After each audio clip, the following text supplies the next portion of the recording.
Good evening, Bahrain. I'm Bernadette from Gulf Brands International, and you're watching Wine Online Wednesday. We are now on episode 13, and it's Chateau Souverain, the King of California, in a way.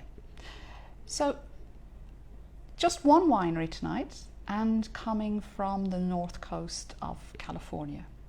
And I'm just going to quote you something from a critic who's very highly rated in California. That would be Charles Sullivan.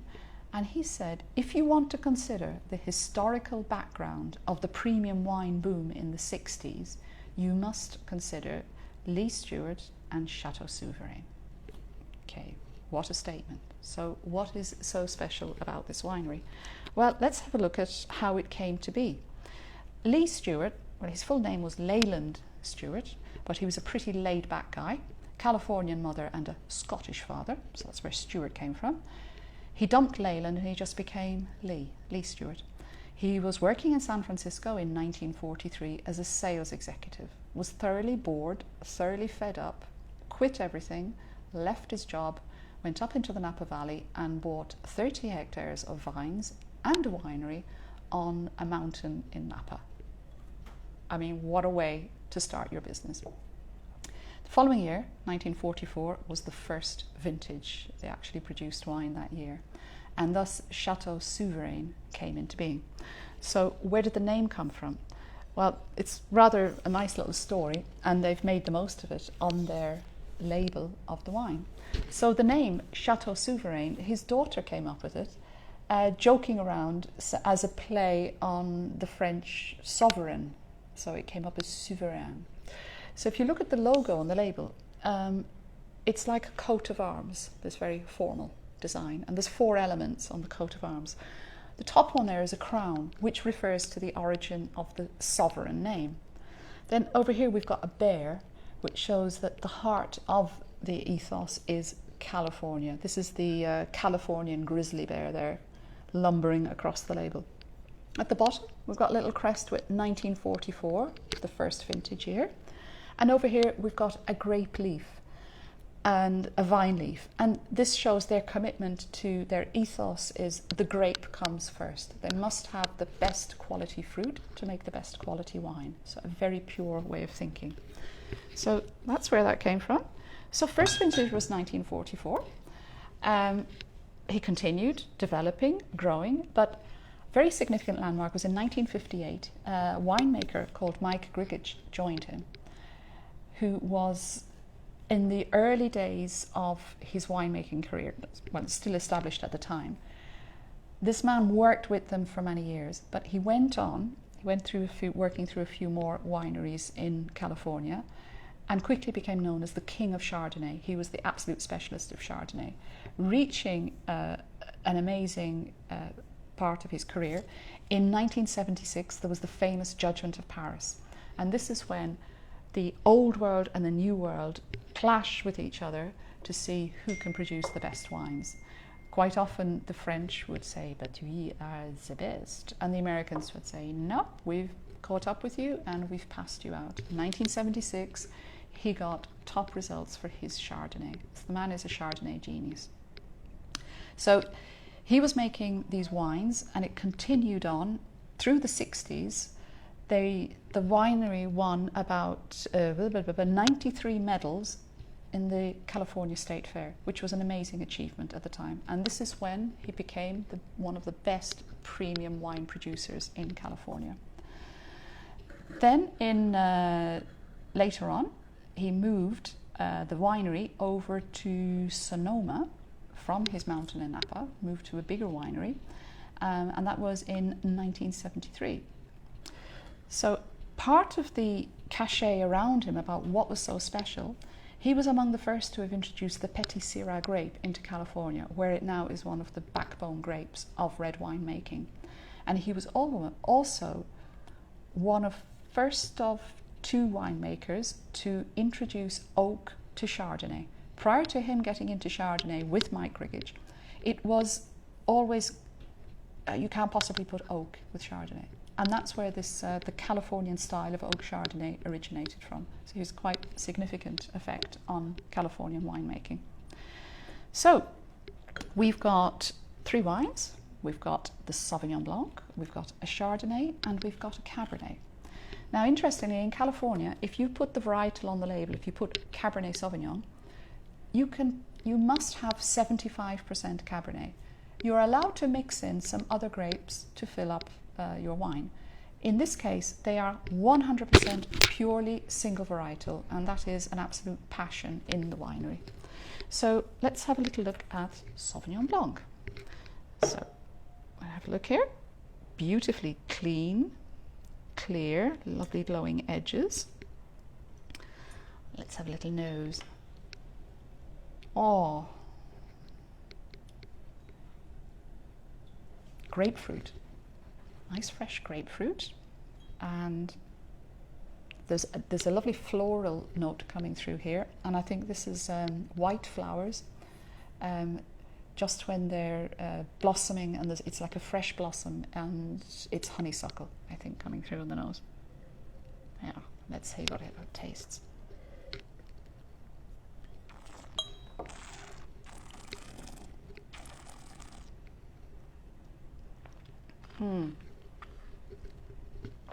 Tropical fruit, ripe sweet melon, grapefruit though, and this has got plenty of acidity. Now, the word acidity sounds bad, but it's actually a very positive thing to have in white wine, because you get this lovely freshness and zinginess and crispness. And this is gorgeous. You can tell it has been so well made. This is vintage 16.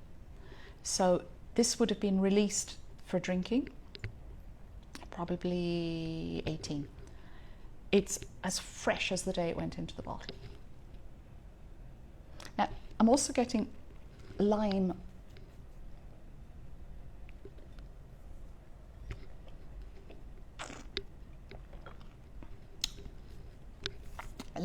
zest, not the fruit, the juiciness, the actual zest. This could come from the fact that for the Sauvignon Blanc, they actually press the whole bunch. So there's stems and a little bit of stalks in there. And that gives it a little vegetal, a little hint of greenness, which overall brings an awful lot of freshness. Fermentation is cooled, chilled down, again, so it's just pure fruit coming out. And there's no way this has been near any wood. It's just done in stainless steel. So you have fruit coming through. It's just really, really zingy. I think that this is such a signature Sauvignon Blanc. It's very Pirazini. Pirazine is one of the compounds in the Sauvignon Blanc grape, which gives it this zestiness that you don't find so much in other white grapes. That's just a lovely example. It really is classic, very nice. So let's move on to another white, and we're going for Chardonnay.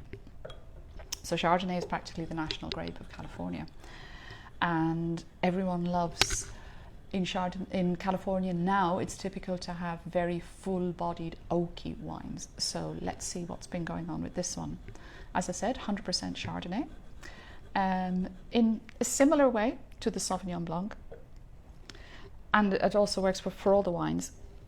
What they do is they grow the grapes in specific parcels in the vineyard, and they know that each parcel has got its own little trait. That one might be slightly more acidic than the other one. That one might have a little bit more tannin coming through from the grape skins.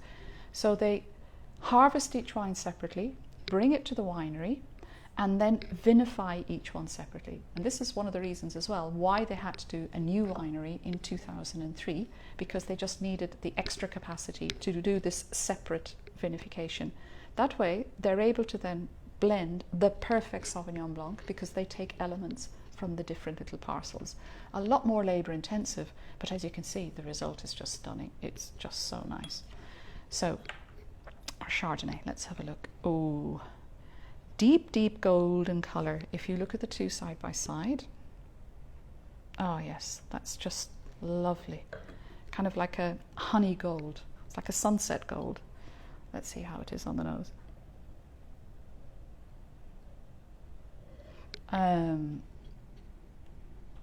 Yeah. Okay. We need plan B. Can't quite get the nose on this. So we're going to bring in, excuse me, just have to reach for it, my secret weapon, my nice big Chardonnay glass. So this shape of glass is perfect for Sauvignon Blanc. It focuses the aromas straight up under your nose and into your palate. Chardonnay, a big white wine like this, it's just closed. I can't get it. So let's do this. And let's let plenty of air get in there. Okay, give it a good swirl. Here we go, chasing the Chardonnay. Okay, you can feel, yes. It's really coming up now. It's just warm, luscious, delicious aromas of cooked fruit. Cooked fruit. While here we're talking loads of zingy fresh fruit, this is cooked fruit. Oh, I've got to taste this. I've got to get into it.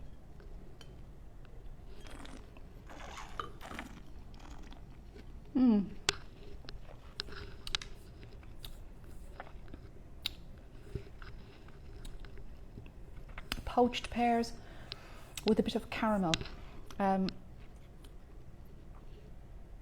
It's like a creme caramel, or a not maybe a creme brulee, that's too sugary. Creme caramel.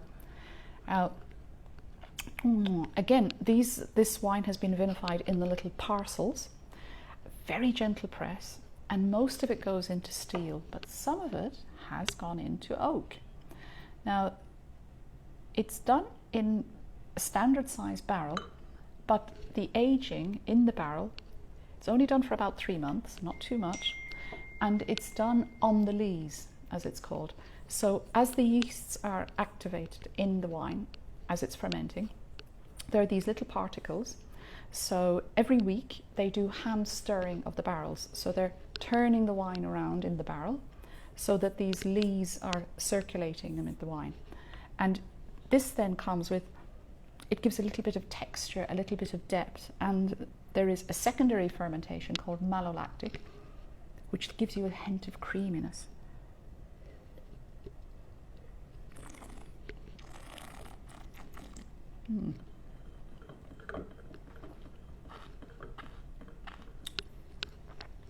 Wow, that is fabulous.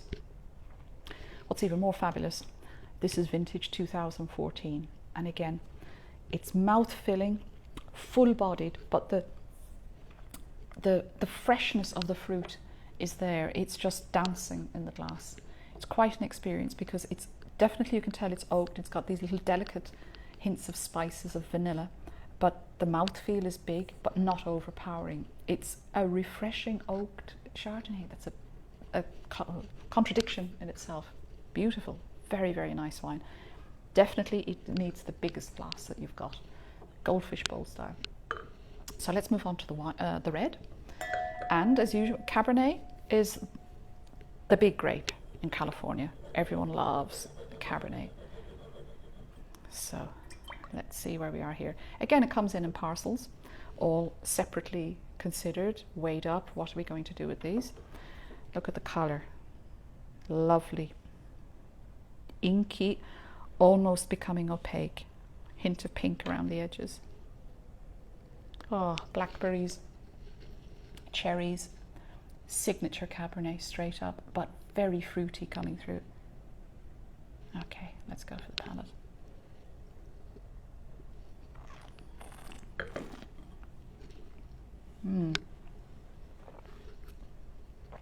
Juicy,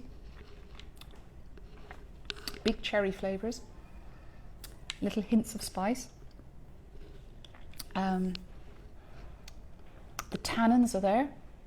They're quite big tannins, but they're actually silky. They're not rough tannin, very silky, very smooth.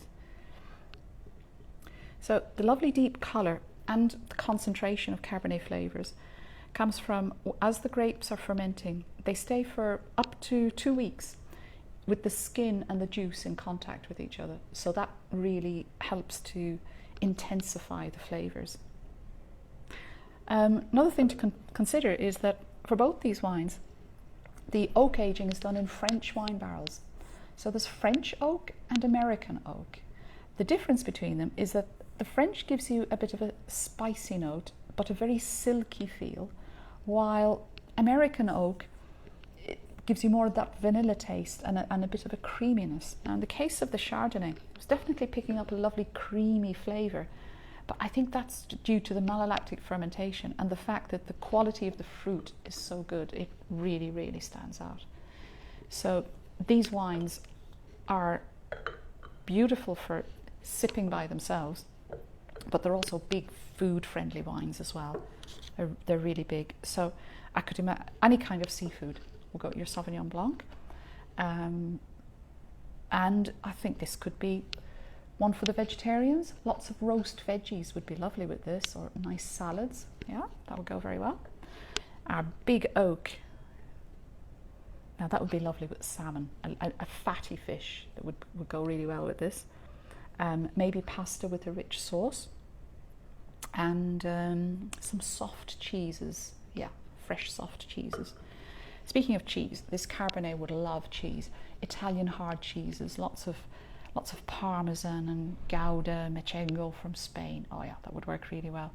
A charcuterie platter, that would be ideal. And steakhouse, red meat, big red meat, big cuts, venison, beef. Yes, definitely. So